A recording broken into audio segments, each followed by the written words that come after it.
Presiden Joko Widodo menyerahkan bantuan sosial kepada warga Morotai di Dermaga Angkatan Laut Biryosi, Manokwari, Papua Barat. Hingga kini bantuan sosial belum dirasakan warga setempat dan ditargetkan baru bisa terrealisasi pada Juni 2016. Penyerahan bantuan sosial diantaranya berupa Kartu Indonesia Pintar dan Beras Sejahtera. Diberikan Presiden Joko Widodo kepada 22 warga perwakilan. Total nilai bantuan di Papua Barat senilai lebih dari 150,85 miliar rupiah. Selanjutnya Presiden dan Ibu Negara akan menuju Pulau Morotai untuk meresmikan pembangkit listrik tenaga surya di Maluku Utara.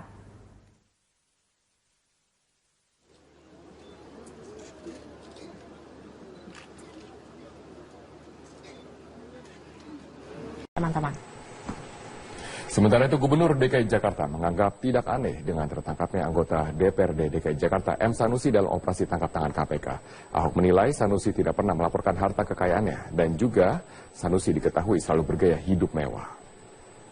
Hidupnya mewah aja, jam tangannya miliaran, saya ketemu mobilnya miliaran semua mobil yang kelas atas dia punya. Ya saya nggak tahu, mungkin dia orang kaya kali. Ya. Berapa penghasilannya, gaya hidupnya. Jadi nggak usah banyak ngomong gitu loh. Nah sekarang LHKP-nya kagak lapor gimana coba? Kamu cek aja tuh Sanusi sama Taufik lapor LHKP enggak? Kagak, naik S-Class, Range Rover, Jaguar. Ya kan, Alfa tuh ada kelas atas lah, Mercy yang V-Class, ya susah kita ngomong.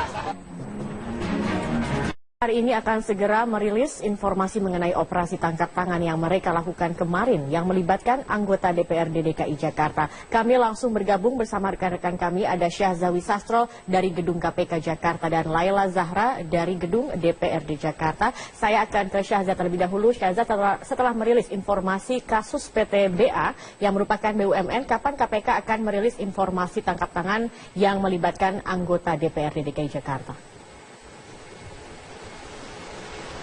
Ya, Zakia, tadi memang pada konferensi pers yang tadi pagi dilakukan, memang pimpinan KPK Agus Raharjo menyatakan bahwa nanti sore rencananya akan dilakukan kembali konferensi pers ini terkait dengan operasi tangkap tangan yang dilakukan malam tadi yang telah mengamankan satu orang Ketua Komisi D DPRD DKI Jakarta Muhammad Sanusi. Memang Muhammad Sanusi ini tadi malam diamankan oleh KPK bersama dengan juga mobil mewahnya, yaitu dengan merek Jaguar dan beberapa dokumen yang diduga ini memang merupakan untuk dilakukannya penyelidikan lebih lanjut. Namun hingga saat ini kami belum mengetahui kasus apa yang membelit Ketua Komisi D DPRD DKI Jakarta ini, maksud kami Muhammad Sanusi. Dan Muhammad Sanusi ini merupakan anggota fraksi Partai Gerindra yang berada di DPRD DKI Jakarta, dan Muhammad Sanusi ini masuk dalam daftar bakal calon gubernur dari Partai Gerindra. Dan selain itu juga informasi ditahannya Muhammad Sanusi telah dibenarkan oleh istrinya dan juga rekan-rekannya dari Partai Gerindra. Dan diketahui juga Sanusi ini hingga saat ini belum menyerahkan laporan harta kekayaannya kepada Komisi Pemberantasan Korupsi. Dan kami masih terus menunggu, Zakia, bagaimana keterangan resmi terkait operasi tangkap tangan yang lagi-lagi membelit anggota Dewan Perwakilan Rakyat ini. Zakia. Syahza, dari informasi yang beredar dan juga yang bisa Anda himpun di sana, siapa saja yang terlibat dalam kasus ini?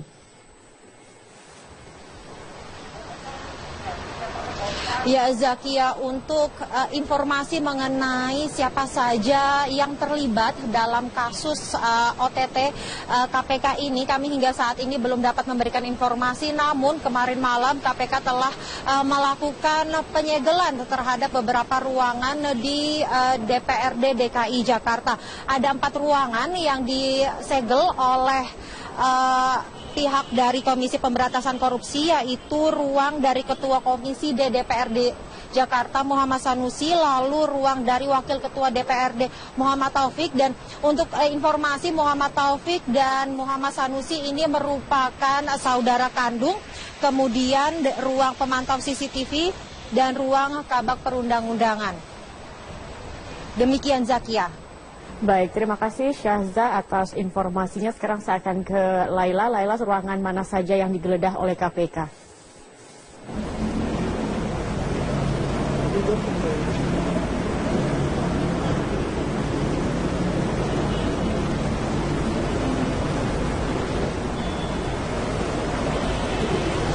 Ya, Zakia dan Robert, pasca ditangkapnya Ketua Komisi D DPRD DKI Jakarta Muhammad Sanusi oleh KPK melalui operasi tangkap tangan kemarin malam, KPK melakukan penyegelan terhadap sejumlah ruang kerja di DPRD DKI Jakarta. Ada 4 ruang yang disegel oleh KPK, yaitu ruang Ketua Komisi D DPRD DKI Jakarta Muhammad Sanusi yang terletak di lantai 1, ruang kabak perundang-undangan sekretariat DPRD yang terletak di lantai 5, ruang kerja Wakil Ketua DPRD DKI Jakarta dari fraksi Gerindra yaitu Muhammad Taufik, ya ini kakak kandung dari Muhammad Sanusi di lantai 9, dan ruang kontrol CCTV.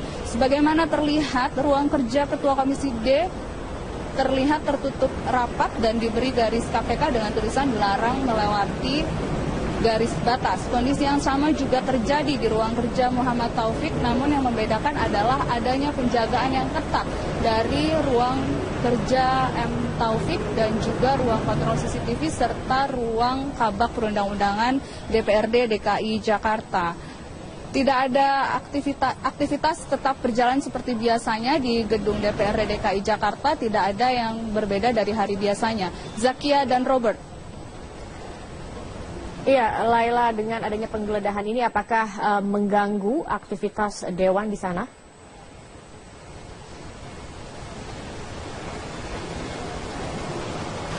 Hingga saat ini tidak terlihat adanya aktivitas dari di keempat ruang yang disegel di DPRD DKI Jakarta. Namun M. Taufik tidak terlihat berkantor pada hari ini dan tidak ada aktivitas di ruang kabak perundang-undangan DPRD DKI Jakarta maupun di ruang kontrol CCTV dan juga di ruang Ketua Komisi D DPRD DKI Jakarta. Namun pada agenda-agenda lain dan pada aktivitas lainnya di gedung DPRD DKI Jakarta tetap berjalan normal seperti biasanya.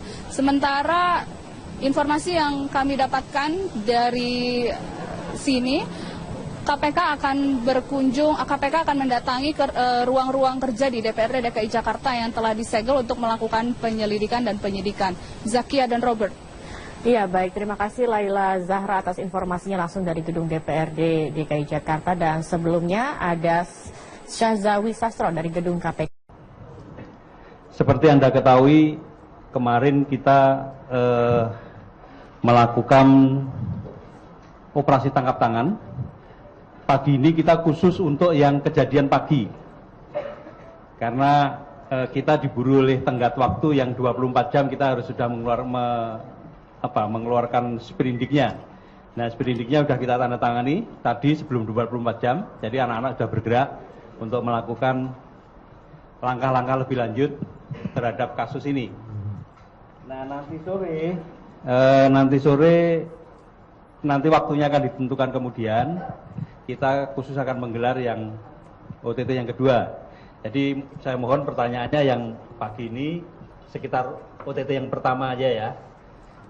Pertama yang ingin saya sampaikan, KPK mengamankan 3 orang dalam operasi tangkap tangan yang digelar pada Kamis tanggal 31 Maret 2016 pukul 9 pagi di sebuah hotel di Bilangan Cawang, Jakarta Timur. Ketiga orang tersebut adalah SWA, Direktur Keuangan PTBA. PTBA ini salah satu BUMN kita. Kemudian DPA, Senior Manager dari PTBA tadi. Berikutnya adalah MRD. MRD ini swasta. Kemudian saya sampaikan kronologis kegiatan penangkapan terjadi sebagai berikut. Pertama, Rabu malam tanggal 30 Maret, sekitar pukul 9 malam atau 21, MRD dan DPM membuat janji untuk bertemu di hotel tersebut. Kemudian, Kamis pagi, tanggal 31 Maret, sekitar pukul 8.20, mereka bertemu di hotel yang sudah dijanjikan tadi. Saat terjadi penyerahan dari DPA ke MRD, dilakukan di lantai 1 toilet pria. Setelah penyerahan, keduanya keluar dari hotel dan kembali ke mobil masing-masing. Saat penangkapan ditemukan uang sejumlah $148.835 yang terdiri dari 1.487 pecahan $100 dan 1 lembar pecahan $50, 3 lembar pecahan $20, 2 lembar pecahan $10, kemudian 5 lembar pecahan $1.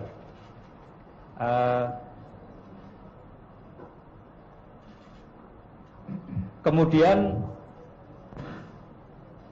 pemberian tersebut diduga untuk menghentikan penyelidikan atau penyidikan tindak pidana korupsi pada PTBA di Kejaksaan Tinggi DKI Jakarta.